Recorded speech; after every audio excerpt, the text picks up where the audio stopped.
পুলিশি অভিযানে বিপুল মূল্যে নিষিদ্ধ মাদক সহ গ্রেফতার এক মাদক কারবারি। মালদা জেলার কালিয়াচক থানার মোজমপুর থেকে উদ্ধার এই মাদক। ধৃতের নাম তৌসিফ আলম, বাড়ি কালিয়াচকের মোজমপুর বালুগ্রাম এলাকায়। ঘটনাস্থল থেকে উদ্ধার প্রায় 4 কেজি 805 গ্রাম ব্রাউন সুগার। এছাড়াও ব্রাউন সুগার তৈরির কাঁচামাল সোডিয়াম ক্লোরাইড উদ্ধার হয় প্রায় 5 কেজির মতো। সব মিলিয়ে উদ্ধার হওয়া মাদকের আনুমানিক বাজার মূল্য প্রায় কয়েক কোটি টাকা। সোমবার ধৃতকে পেশ করা হয় মালদা জেলা আদালতে। নির্বাচন চলাকালীন মদের দোকান বন্ধ থাকার সুযোগকে কাজে লাগিয়ে মজুত করা হয়েছিল বিপুল পরিমাণ মাদক। আর সেই মাদক সহ এবারে এক যুবককে গ্রেফতার করল প্রধাননগর থানার পুলিশ।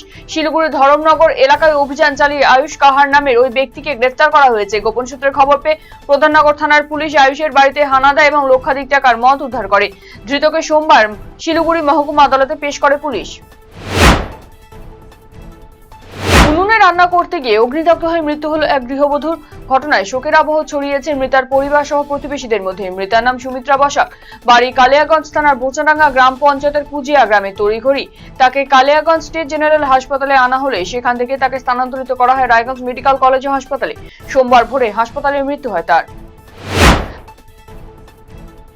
মোটরবাইক থেকে পড়ে গিয়ে মৃত্যু হলো এক মহিলার। রবিবার সন্ধ্যায় ঘটনাটি ঘটেছে কালিয়াগঞ্জ থানার বাঘন বটতলী এলাকায়।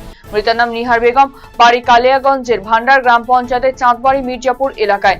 তড়িঘড়ি কালিয়াগঞ্জ স্টেট জেনারেল হাসপাতালে নিয়ে গেলে চিকিৎসকরা তাকে মৃত বলে ঘোষণা করে। সোমবার রায়গঞ্জ মেডিকেল কলেজ ও হাসপাতালে দেহের ময়নাতদন্ত করা হয়।